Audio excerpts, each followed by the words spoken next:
वासु मुक्त्वा। सेवा कथा, भगवान की सेवा और ठाकुर जी की कथा। सेवा भी भगवान की, कथा भी उनकी, संसार की नहीं, ठाकुर जी की कथा। सेवा कथा रसम हो नितराम पिबत्वम। और संत की बाणी जब लग जाए, लग गई है ना, लग गई। किनको? सियारा। लग गई बाणी। गोकर्ण की वाणी आत्मदेव को लग गई। यद्यपि पुत्रोक्ति वाणी है, सुतोक्ति वाणी है, लेकिन ये संत हैं और संत की वाणी लगी। एवं सुतोक्ति बसतो पिगृहम विहाय यातो वनम स्थिर मति गति खष्टि वर्षा। उस समय आत्मदेव की अवस्था 60 वर्ष की हो गई थी और 60 वर्ष की अवस्था में उन्होंने घर को छोड़ा और घर छोड़ करके जंगल में जाकर के रात दिन भगवान श्री हरि का चिंतन करने लगे और श्री हरि की परिचर्या करते, पूजन करते। और इनके जीवन में एक व्रत था और इनके जीवन में एक साधन करते थे कि श्रीमद् भागवत की 10वें स्कंद का पाठ करते थे और कुछ। और नियतम दशमस्य पाठात कृष्णम माम, है ना, कृष्ण माम। और नित्य 10वें स्कंद का पाठ करते करते श्री आत्मदेव जी ने भगवान को प्राप्त कर लिया श्रीमद् भागवत की कृपा से और संत की कृपा से। और महाराज इनको ठाकुर जी की प्राप्ति हो गई, इनका कल्याण हो गया। बोलो गोकर्ण जी महाराज की, श्रीमद् भागवत महापुराण की। सब प्रकार से इनका मंगल हुआ। आत्मदेव जी के चले जाने के बाद धुंधकारी परम स्वतंत्र हुआ।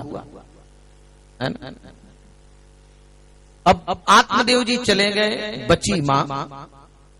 एक दिन महाराज अपनी मां को बहुत मारा। ताड़िता भीषम, संस्कृत में भीषम शब्द का बड़ा महत्व है। बहुत मारा। अकात को वित्तम तिष्ठति, धन कहां रखी हो? अगर धन नहीं बताओगी तो मैं तुमको जलती हुई लुआठी से मारूंगा। महाराज धुंधुली को मार पड़ी थी। घर का जो धन था लेकर के चला गया। धुंधुली सोचने लगी कि अब आएगा तो फिर मारेगा, अब आएगा तो फिर मारेगा। 10 बजा, 11 बजा, 12 बजा। धुंधुली अकेले उठी और एक कुएं में जाकर के गिर गई और मर गई। कूपे पात कृतो रात्र तेन सा निधनम गता। धुंधुली की मृत्यु हो गई।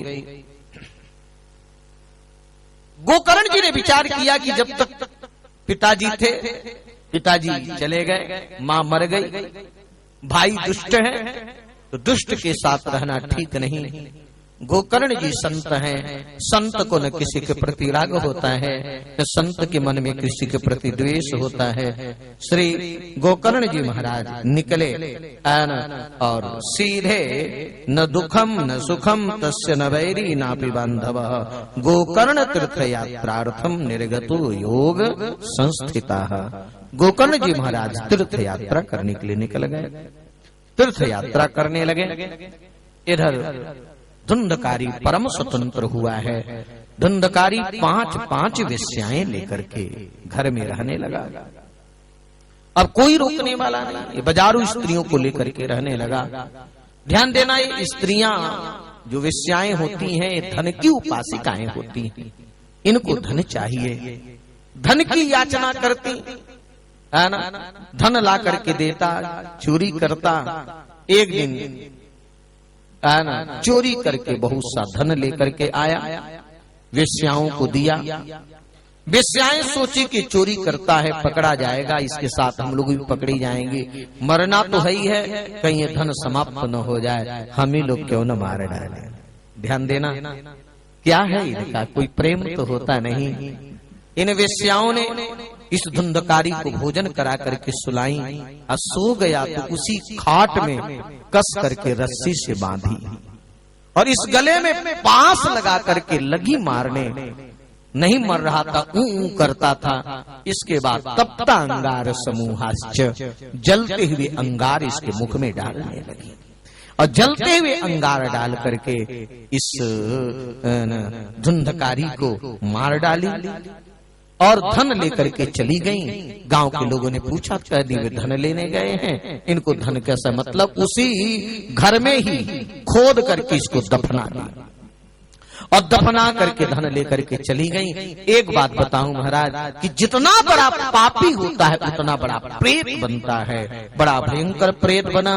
गोकर्ण जी संत हैं, उनको पता चला कि मेरा भाई की भी मृत्यु हो गई, तो भ्रातृत्व उनको जागा और भ्रातृत्ववश जिस तीर्थ में जाते थे उसके लिए जलांजलि तिलांजलि देते थे। यहाँ तक गोकर्ण जी महाराज गया में भी पिंडदान किया।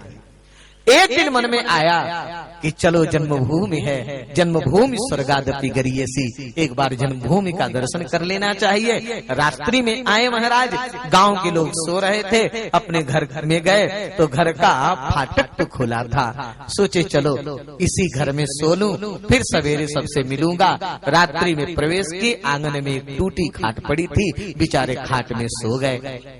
धुंधकारी प्रेत तो बना था। देखो हो, प्रेत को रूप बदलने की शक्ति होती है और वह धुंधकारी गोकर्ण जी के सामने कभी इंद्र बन करके आता है, तो कभी भैंसा बन करके आता है, तो कभी भेड़ा बन करके आता है, तो कभी अग्नि बन करके आता है। बार बार रूप का परिवर्तन कर रहा है। गोकर्ण जी महाराज समझ गए कि बार बार रूप का परिवर्तन करने वाला कोई दुर्गतिक प्राणी है और कोई नहीं हो सकता है। गोकर्ण जी ने कहा कि कस्तो मुग्रतरौ रात्रौ कुतो यातो यताम दशामिमाम, इस दशा को तूने कैसे प्राप्त किया है? हो तुम कौन? प्रेत हो, पिशाच हो कि राक्षस हो? तुम अपना परिचय बताओ। देखो एक बात बताऊं मेरे भाई, प्रेत योनि में बोलने की शक्ति नहीं होती है, बोल नहीं पाता है, बोलने की क्षमता प्रेत में नहीं है, इसलिए वो बोल नहीं पा रहा था, बार बार संकेत करता था। गोकर्ण जी महाराज के मन में दया आ गई और अपने हाथ में जल लिए, उसके ऊपर फेंक दिए और संत के कर से संस्पर्श जल लगा तो ध्यान दीजिएगा, बोलने की शक्ति आ गई। अब गोकर्ण धुंधकारी बोला, अहम भ्राता तुदीयोऽस्मि धुंधकारी नामत स्वकीये नैव दोषेण ब्रह्मत्वं नासितं मया। हे भाई, मैं आपका भाई हूं, मेरा नाम धुंधकारी है। अपने दोष के कारण मैंने ब्राह्मणत्व को नष्ट किया, आज मैं प्रेत बना हूं। प्रेत योनि को पा करके मैं दुखी हो रहा हूं। मेरे भ्राता, मेरे ऊपर कृपा करो, मुझको बड़ा दुख है। गोकर्ण जी ने कहा, धुंधकारी, मैंने तुम्हारे लिए समस्त तीर्थों में पिंडदान किया है, जलदान किया है, यहाँ तक गया में भी श्राद्ध किया है। धुंधकारी ने कहा कि मेरे भाई, मैं इतना बड़ा भारी पापी हूँ, इतना भयंकर मैंने पाप किया है, मेरे जीवन में इतना दुष्कर्म हुआ है कि एक बार नहीं अगर सैकड़ों बार भी आप गया में श्राद्ध करेंगे तो मेरा उद्धार होने को नहीं। गया के पिंडदान देने से गोकर्ण जी महाराज सोचने लगे, जिसका उद्धार गया के पिंडदान से नहीं हो सकता है, उसके उद्धार का उपाय क्या हो सकता है? कहे ठीक है, मैं तुम्हारे ऊपर विचार करूंगा। ऐसा सोच करके महात्मा गोकर्ण जी महाराज रात्रि में तो सो गए, नींद नहीं आई, विचार करते रहे। प्रातः काल गांव के लोगों को पता चला संत के प्रति कितना प्यार होता है। गोकर्ण जी आए हैं, गोकर्ण जी आए हैं। गोकर्ण जी से मिलने के लिए पूरे गांव के लोग इकट्ठे हो गए। ब्राह्मणों का गांव था, विद्वानों का गांव था। श्री गोकर्ण जी महाराज ने रात्रि की दशा बताई कि मेरा भाई प्रेत बन गया है धुंधकारी, मैंने उसके लिए गया में भी श्राद्ध किया है, उसके लिए मैंने पिंडदान किया। ब्राह्मणों ने कहा कि जिसका उद्धार गया के श्राद्ध से नहीं हुआ, उसके उद्धार का कोई उपाय है ही नहीं है। सभी लोग अनेक उपाय देखे लेकिन कोई निर्णय पर नहीं पहुंचे। एक तपस्या का प्रभाव। गोकर्ण जी ने कहा कि मैं अपने भाई का उद्धार करके रहूंगा। अपने तपस्या के बल पर गोकर्ण ने भगवान सूर्य की गति को रोक दिया और भगवान सूर्य से कहे आना कि हे तुभ्यम नमो जगत साक्षिन ब्रूहि में मुक्ति है तुकम। आप मेरे भाई के मुक्ति का कारण बतावें कि मेरे भाई के मुक्ति कैसे होगे, किस उपाय से मेरे भाई का मुक्ति होना है। भगवान सूर्य ने स्पष्ट वाणी में कहा कि हे गोकर्ण, अगर धुंधकारी का उद्धार करना चाहते हो तो श्रीमद् भागवत की कथा सुनाओ। बोलो श्रीमद् भागवत महापुराण की जय। और श्रीमद् भागवत के द्वारा तुम्हारे भाई की मुक्ति हो सकती है। गोकर्ण जी ने कहा कि महात्मा बड़ा सुंदर उपाय आपने बताया, मुझको वक्ता खोजने की जरूरत नहीं, मैं कथा खुद कहता था। अपने भाई के लिए मैं श्रीमद् भागवत की कथा सुनाऊंगा। आयोजन का विधान बना मेरे भाई।